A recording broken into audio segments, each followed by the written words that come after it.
dua, tiga, Mbak Puan. Ya, gitu-gitu. Ya.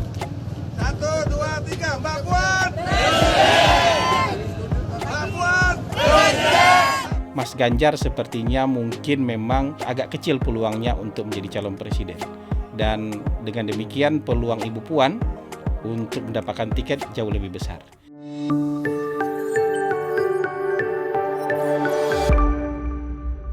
Assalamualaikum warahmatullahi wabarakatuh. Kita sampai pada episode ke-54, Mikrofon Hasan Nasbi. Kali ini saya ingin membahas, apa ya judulnya yang baik ya? Mungkin judulnya, Habis Ganjar, Terbitlah Puan. Jadi tema ini terinspirasi dari, ini pas 17-an kemarin saya tiba-tiba lihat video.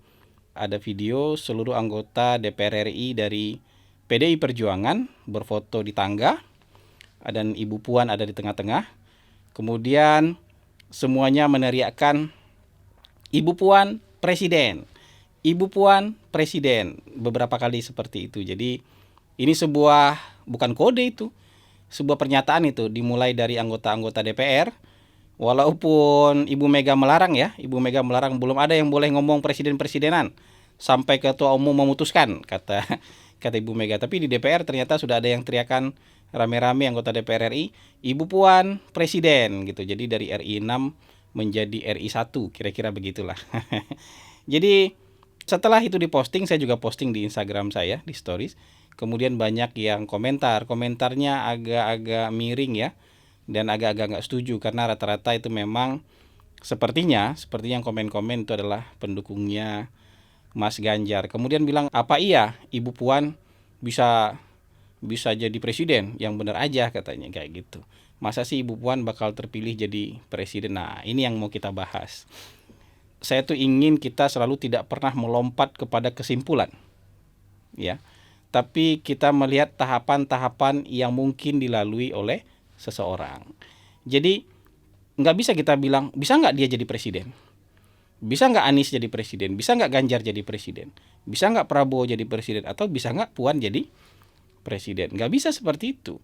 Karena sebelum kita bicara bisa nggak orang ini jadi presiden, atau bisa nggak orang ini terpilih sebagai presiden, dia kan harus jadi calon presiden dulu.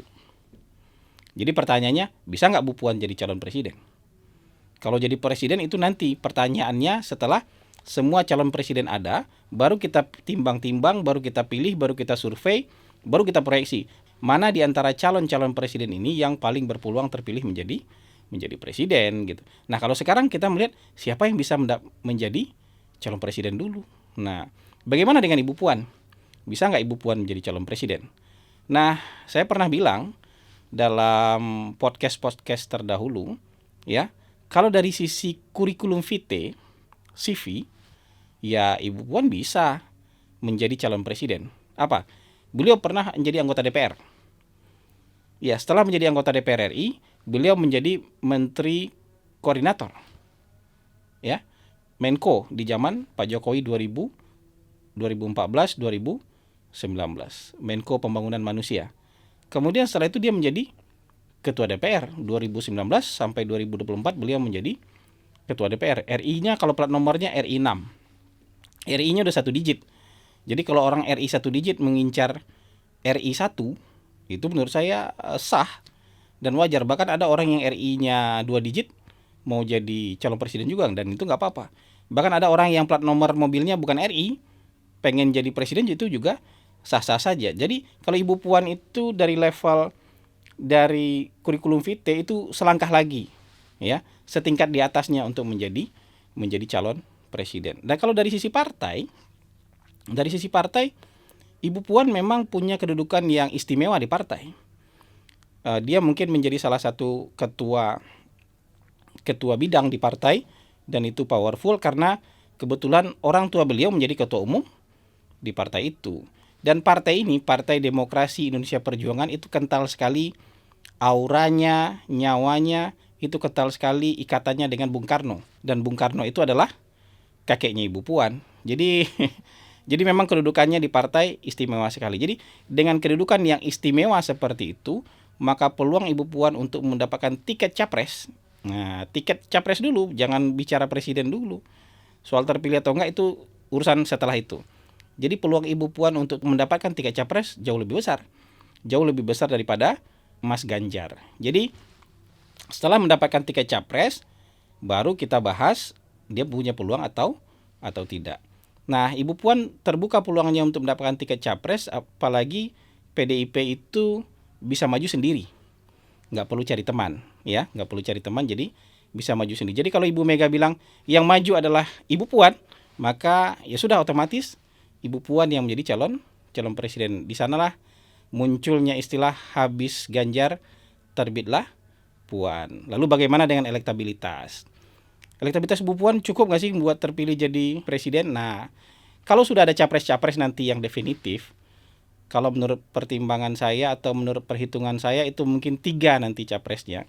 Mungkin Pak Prabowo, kemudian yang kedua adalah Ibu Puan, yang ketiga itu adalah dalam calon yang diusung oleh KIB. Nah, calon KIB mungkin Pak Erlangga ya. Jadi kalau Prabowo, Puan, Erlangga. Jadi baru itu yang diuji dalam survei nanti, baru itu yang ditimbang-timbang oleh masyarakat nanti. Memang harus diakui hasil surveinya Ibu Puan hari ini masih di bawah. Bukan hanya di bawah Pak Prabowo, tapi juga di bawah kader PDIP lain, yaitu Mas Ganjar. Ya, masih di bawah. Tapi jangan lupa setelah menjadi calon nanti pilihan masyarakat akan diikat dengan calon yang ada saja. Jadi kalau ada 3 calon nanti Prabowo, Puan, dan Erlangga, maka orang akan melupakan pilihan Anies Baswedan. Nggak ada lagi dalam kepalanya pilihan Anies Baswedan. Nggak ada lagi dalam kepalanya pilihan Ridwan Kamil. Bahkan nggak ada lagi dalam kepalanya pilihan akan ada Ganjar Pranowo. Jadi 3 orang ini akan merebutkan suara-suara masyarakat. Nggak ada lagi AHY gitu ya. Ini yang akan memperebutkan suara masyarakat. Dan memang Pilpres itu ada yang beranggapan wah ini harus kebesaran pribadi. Jadi dia pribadi yang mengantarkan dirinya sendiri menjadi presiden. Tapi menurut saya bisa juga sebaliknya. Mungkin figurnya biasa saja. Elektabilitasnya di survei mungkin awalnya biasa saja. Tapi kalau dia punya organisasi yang kuat, organisasi yang solid, dan banyak modal sosial kapital dia, yang bisa dia optimalkan agar dia bisa menjadi presiden terpilih, itu juga bisa mungkin gitu. Mungkin kejadian kok gitu loh ya. Jadi setelah nanti nggak usah khawatir, setelah orang ditetapkan jadi calon presiden pasti dia terkenal kok. Karena itu calon presiden tersedia. Mungkin hari ini ada calon presiden belum begitu terkenal. Ya, tapi begitu dia jadi calon presiden, dia otomatis akan terkenal karena hanya itu pilihan yang tersedia. Begitu juga misalnya organisasi yang kuat sudah. Tapi bisa juga ada tokoh-tokoh kuat yang kemudian mendukung Ibu Puan. Ibu Mega itu pernah mengalah dalam tanda kutip ya. Pernah mengalah dalam tanda kutip tahun 2014. Awalnya kan beliau yang didorong-dorong untuk maju Pilpres lagi. Tapi kemudian beliau dengan besar hati kemudian menyerahkan tiket capres kepada Pak Jokowi. Itu yang disebut dengan mengalah dalam tanda kutip. Dan tiket capres ini diberikan oleh PDIP kepada Pak Jokowi 2 kali. Tahun 2014 kemudian tahun 2019. Apakah Ibu Mega akan mengalah lagi untuk ketiga kali? Ya, saya rasa dalam politik itu justru bandulnya akan seperti ini kira-kira. Bu Mega akan bilang ke Pak Jokowi, kami sudah 2 kali bantu Pak Jokowi, atau mungkin lebih banyak lagi bantu Pak Jokowi. Pernah bantu Pak Jokowi di Solo 2 kali, pernah bantu Pak Jokowi di Jakarta, ngasih tiket gitu, sekali, pernah ngasih tiket juga 2 kali untuk Pilpres. Tolong untuk tahun 2024 nanti Pak Jokowi yang bantu kita. Pak Jokowi yang bantu membesarkan calon yang diusulkan oleh Partai Demokrasi Indonesia Perjuangan. Nah, kalau diomongin kayak gitu, saya rasa Pak Jokowi nggak akan bilang enggak. Ya ini kan adab ya, adab, sopan santun, etika itu Pak Jokowi nggak akan bilang enggak. Oh ya, saya sudah pernah diberikan tiket oleh PDIP, jadi setelah ini kalau PDIP mendukung seseorang, ya Pak Jokowi akan ngasih blessing atau akan membantu mensosialisasikan orang itu. Misalnya ngajak Ibu Puan keliling-keliling, ya, ngajak Ibu Puan keliling-keliling kemana? Ke daerah-daerah. Bahkan kabarnya dalam 1-2 hari ini katanya mau ke Cianjur. Ibu Puan akan bersama Pak Jokowi ke Cianjur. Itu bagian dari bantuan dalam tanda kutip, ya, yang Pak Jokowi membalas jasa PDI PDI Perjuangan. Atau bisa juga bilang ke Mas Ganjar kan populer. Mas Ganjar elektabilitasnya bagus, pendukungnya banyak. Mas Ganjar pernah 2 periode loh dikasih oleh PDIP tiket untuk maju dalam pertarungan gubernur dan 2 kalinya terpilih berkat dukungan organisasi. Nah kali ini kan sudah 2 periode Mas Ganjar jadi gubernur, mau nggak Mas Ganjar? Atau tolonglah Mas Ganjar sekarang dukung, bantu calon presiden yang diusulkan atau diusung oleh PDI Perjuangan. Mas Ganjar nggak mungkin bilang enggak. Walaupun dalam hati mungkin harusnya saya jadi presiden nih, jadi calon presiden nih karena elektabilitas saya tertinggi. Tapi kalau diomongin kayak gitu, kan nggak ada yang tiba-tiba simsalabim. Mas Ganjar besar hari ini kan bukan simsalabim. Tiba-tiba Mas Ganjar besar dengan sendirinya kan enggak. Ada peran organisasi di sana, ada peran partai di sana, bahkan ada peran ketua tim sukses Ganjar. Ada orang yang pernah menjadi tim sukses Ganjar kemudian berhasil mendudukan Ganjar sebagai calon gubernur, namanya Ibu Puan Maharani. Jadi kalau saling tolong-menolong, berbalas tolong-menolong itu sah-sah saja dan mungkin-mungkin saja. Bisa ngomong juga sama Gibran. Mas Gibran sudah diberikan tiket oleh PDI Perjuangan, sekarang gantian Mas Gibran yang bantu PDI Perjuangan untuk menggolkan hat-trick calon presiden PDI Perjuangan, biar 3 kali kita punya capres gitu. Dan itu baru modal sosial yang besar-besar yang kita omongkan. Ya, yang kita omongin itu bisa banyak modal sosial lain yang bisa dirangkul, yang bisa diajak dan bisa dikerahkan oleh PDI Perjuangan untuk menyukseskan calon yang mereka usung. Ya, tidak hanya soal Mas Ganjar, tapi Ibu Puan pun bisa diusung dengan kekuatan yang sama. Nah, kalaupun saya ada kritik ya terhadap PDIP dan Ibu Puan, mungkin kritik soal komunikasi. Saya melihat PDIP dan juga Ibu Puan, bahkan juga Ibu Mega mungkin nggak terlalu luas berkomunikasi dengan partai-partai lain. Ya, nggak terlalu luas untuk berkomunikasi dengan stakeholder yang kemudian bisa membantu untuk menyukseskan capres yang diusung oleh PDIP. Mungkin karena ada orang yang beranggapan mungkin karena PDIP itu memang sudah cukup tiketnya, jadi nggak perlu cari teman. Tapi kan dalam persepsi publik nanti kalau PDIP maju sendiri memang bisa sah dan bisa diterima secara hukum, tapi apakah dalam persepsi publik nanti tidak akan mendapatkan kritik bahwa ini partai nggak bisa sama-sama sama orang.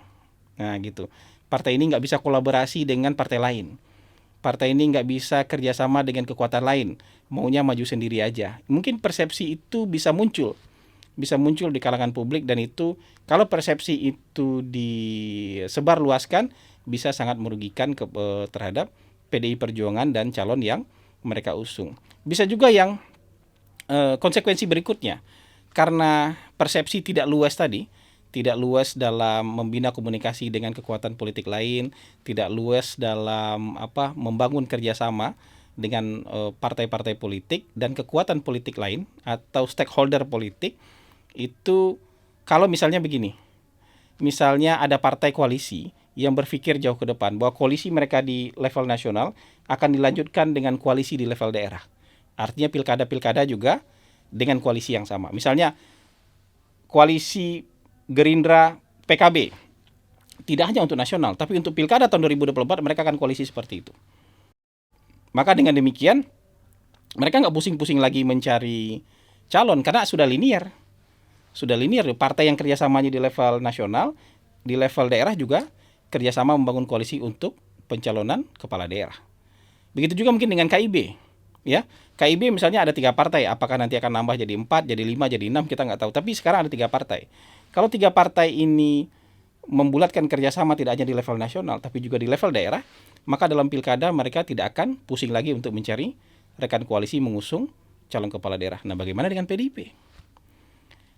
PDIP kalau sendirian juga di nasional, kemudian juga nanti karena ini partai-partai sudah punya koalisi sampai pencalonan pilkada, PDIP juga mungkin akan sendiri dalam pilkada. Nah, kalau sendiri dalam pilkada ini mungkin ada daerah-daerah yang PDIP cukup maju satu partai. Jadi cukup kursinya satu perahu itu bisa maju. Tapi kan sebagian besar daerah nanti nggak akan begitu.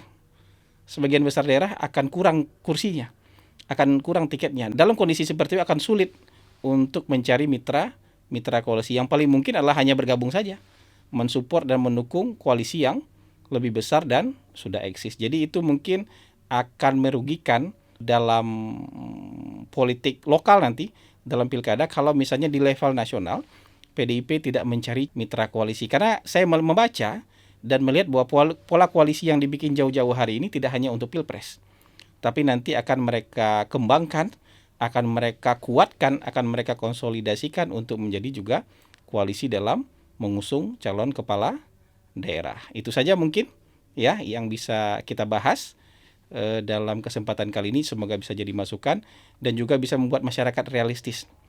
Mas Ganjar sepertinya mungkin memang agak kecil peluangnya untuk menjadi calon presiden. Dan dengan demikian peluang Ibu Puan untuk mendapatkan tiket jauh lebih besar. Jadi tidak salah kalau kita beri judul Habis Ganjar, Terbitlah Puan. Wabillahi taufik wal hidayah. Assalamualaikum warahmatullahi wabarakatuh.